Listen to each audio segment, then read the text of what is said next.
Ethan Miller woke to the shrill alarm piercing through the quiet of his bedroom.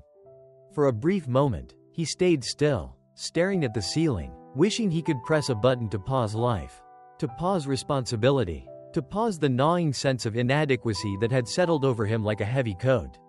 16 years old, and already the weight of loss pressed him down. His father had died unexpectedly 6 months ago, leaving a vacuum of guidance and an unspoken expectation that Ethan should somehow step up, fill the gap, and be strong, but he didn't know how. His room was a mess, clothes piled on the floor, notebooks scattered across the desk, a baseball glove abandoned in a corner. The voice in his head whispered the familiar lie, "I'll start tomorrow." Ethan groaned, dragging himself out of bed. Another day, another routine, another battle with the quiet fear that he wasn't enough. Downstairs, the faint smell of brewing coffee and toast drifted from the kitchen. His mother had already left for her second job, leaving behind a note, "Don't forget your practice. Be home by 6. Love you." Ethan tucked the note into his backpack, feeling the familiar pang of responsibility mixed with guilt. He wanted to be someone worthy of the note, someone his father would be proud of, but right now, he felt small, invisible, uncertain. It was on that same morning that something unexpected happened. As he walked past the local park on his way to school, a flyer fluttered across the sidewalk, stuck briefly in the wind before landing at his feet. In bold letters, it read, "Learn the way of the warrior, dojo open for young adults. Transform your mind, body, and spirit." Something about the words, transform, and warrior, resonated deep inside him. Without fully understanding why, he felt a pull he hadn't felt in months, a spark of curiosity, a hint of purpose. Later that afternoon, he found himself standing in front of a modest dojo tucked between a coffee shop and a laundromat. Its wooden exterior polished and silent, yet somehow commanding. The door slid open, revealing a man standing tall with calm precision. Takeda Sensei, Japanese-American, late 40s, eyes sharp and patient, radiating the quiet authority of someone who had mastered not just the body, but the mind. He looked Ethan over carefully. "You want to be strong?" Takeda asked, his voice low and deliberate. Ethan nodded, unsure how else to respond. "Strength?" Takeda said, almost smiling. "You don't know what strength is yet, but I can teach you, if you survive." Ethan blinked. Survive? The word hit him with a strange mixture of fear and excitement.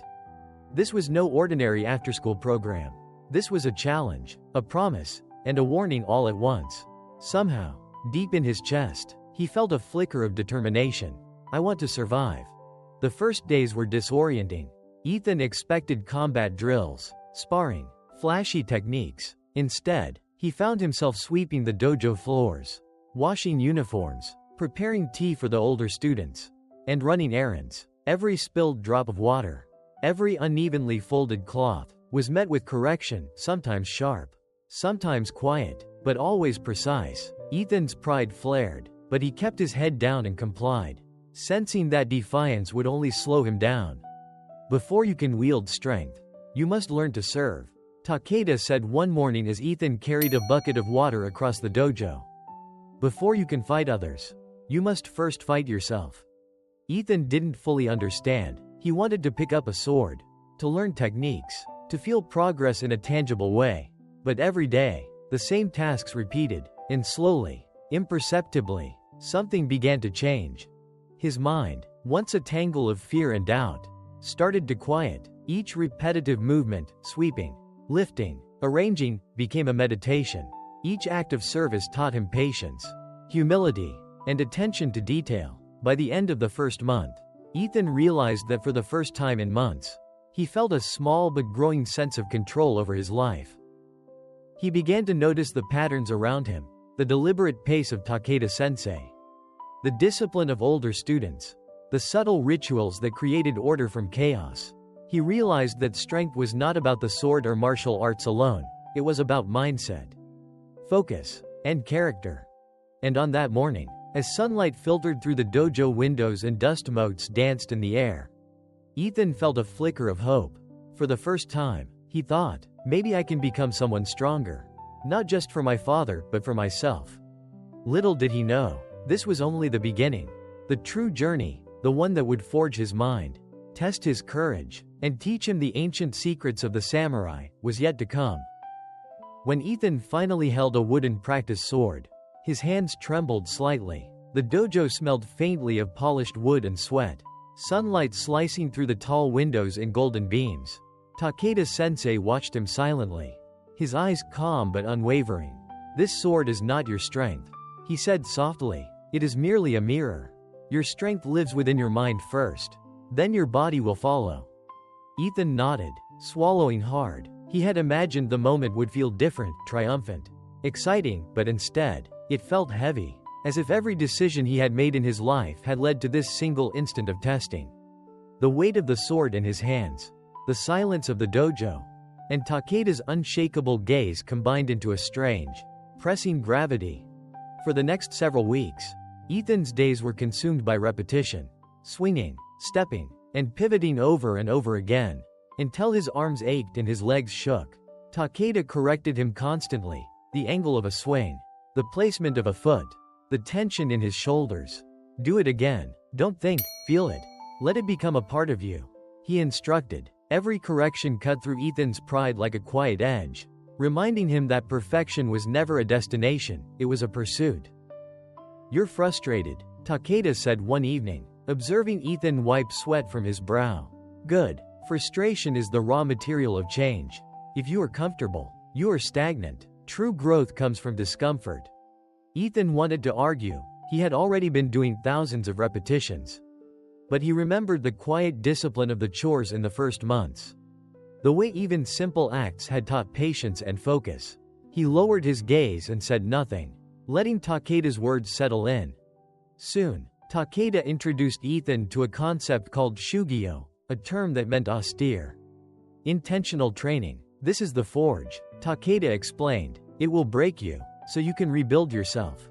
You will encounter fear, doubt, and exhaustion. Each is a test. If you endure, you emerge stronger." Shugyo in Ethan's modern life was not about plunging into icy waterfalls or facing mortal combat. But it was equally demanding. He woke at 5 a.m., running through the biting winter air, feeling his lungs burn and his legs protest.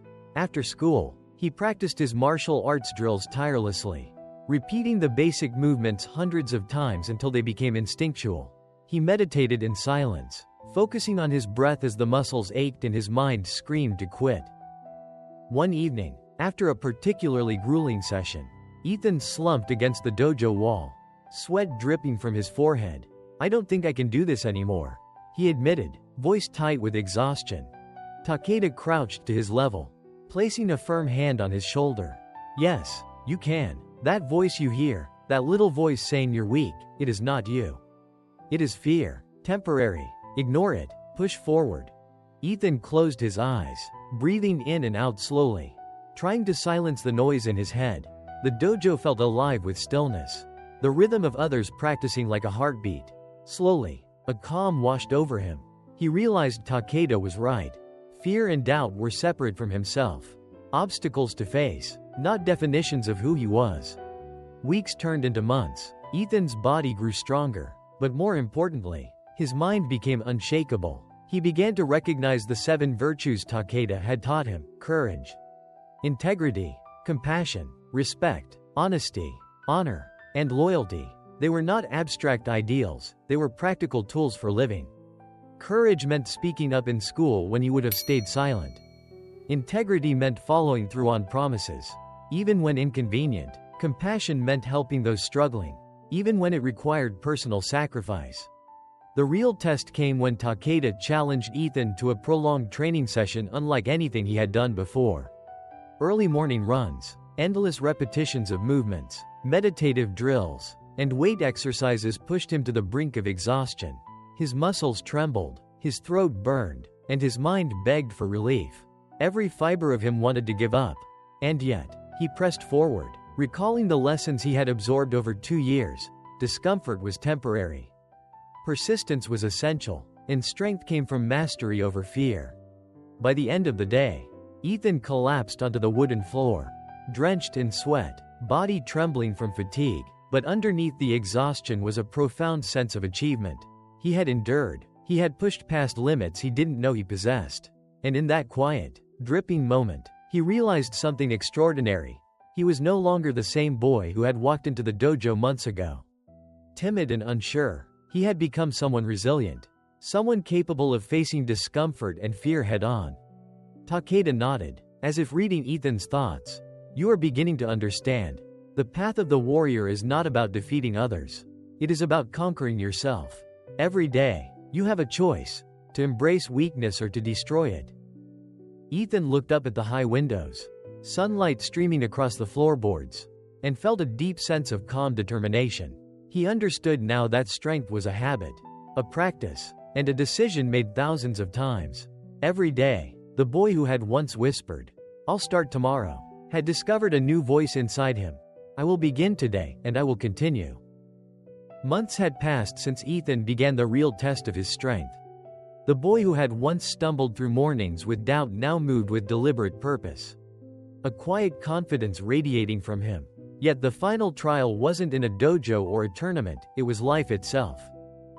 One Friday afternoon, Ethan's school announced a regional martial arts tournament. He had practiced tirelessly, but more than winning a medal, he knew that this event would test everything he had learned: focus, courage, and composure under pressure. The night before the competition, he sat on his bed, staring at the ceiling, feeling the familiar twinge of doubt creep in. What if I fail? What if all this effort wasn't enough? The old Ethan would have panicked, perhaps even quit. But this time was different. He closed his eyes and breathed, recalling Takeda-sensei's words. Strength is built not when it is easy, but when it is hardest. Every challenge is a chance to forge yourself anew. Ethan thought of the countless early mornings, the endless repetitions, the discomfort he had willingly embraced. The fear was still there, but it no longer controlled him. He opened his eyes and whispered to himself, "I am ready." The next day, the tournament began. Ethan moved through each match with a calm intensity that surprised even his opponents. He anticipated their movements, reacted with precision, and maintained composure even when pressed to the limits. Each strike, block, and maneuver was a testament not just to physical skill, but to the mental resilience he had forged over months of disciplined training. Between matches, he noticed his fellow competitors struggling with nerves, doubting themselves, letting frustration cloud their judgment. Ethan realized that what had made him strong wasn't merely the practice or the techniques, it was the ability to face discomfort head-on. To embrace challenge as an opportunity rather than a threat. The lessons of Bushido and Shugyo were alive in him. Courage in the face of fear. Integrity in action. Compassion even in competition. Respect for every opponent. Honesty in effort. Honor in discipline. And loyalty to his own commitment. When the final match ended, Ethan stood victorious. The medal was in his hands. Yes, but its weight felt secondary compared to the unshakable sense of confidence that had settled into his being. For the first time in his life, he knew he could trust himself, rely on his own discipline, and face challenges without hesitation. In the weeks that followed, Ethan carried the philosophy of the dojo into every corner of his life. Difficult homework assignments became opportunities to test focus. Hard conversations with friends or family became moments to practice courage and honesty. Even small daily rituals, waking early, following through on promises, and pushing through discomfort, became sacred exercises in forging strength. One early morning, Ethan stood outside, watching the first rays of sunlight illuminate the neighborhood. A soft breeze rustled through the trees, and he realized something profound. Every moment is unique, every challenge is fleeting, and every opportunity to grow may never come again. The samurai of centuries past had understood this principle. They called it Ichigo Ichi. A reminder to live fully, intentionally, and with purpose. Ethan felt it deep in his chest, a rhythm that pulsed through every action and thought. He understood now that strength was not about defeating others, it was about defeating the fear, hesitation, and weakness within oneself. It was a daily choice, a continuous commitment, a life lived deliberately, and in that realization, Ethan felt a profound sense of peace. He was no longer the boy who had whispered, "I'll start tomorrow." He was a young man who understood that each day, each challenge, each moment was a chance to become stronger than yesterday. And that, Ethan knew, was the ancient Japanese secret. Not the sword, not the battles, not even the rituals themselves, but the dedication to self-mastery. The courage to embrace discomfort, and the discipline to turn intention into action. If you've watched Ethan's journey to the end, remember this: strength is forged from the inside out. Each day, face one challenge intentionally, choose discomfort, push through fear, act with integrity, and remain loyal to your own growth. Your mind, body, and spirit are transformed not by avoiding hardship, but by confronting it with purpose. Thank you for joining us on this journey. If Ethan's story inspired you, take a moment to comment below. What is your Shugyo, the one daily challenge you will commit to for the next 30 days? Sharing it aloud makes it real. Don't forget to subscribe and hit the notification bell so you won't miss future stories of courage, discipline, and transformation. Remember, the power to change lies within you. Strength is not given, it is built. Every moment is an opportunity. Reject weakness, embrace challenge, and forge yourself anew. The journey begins today.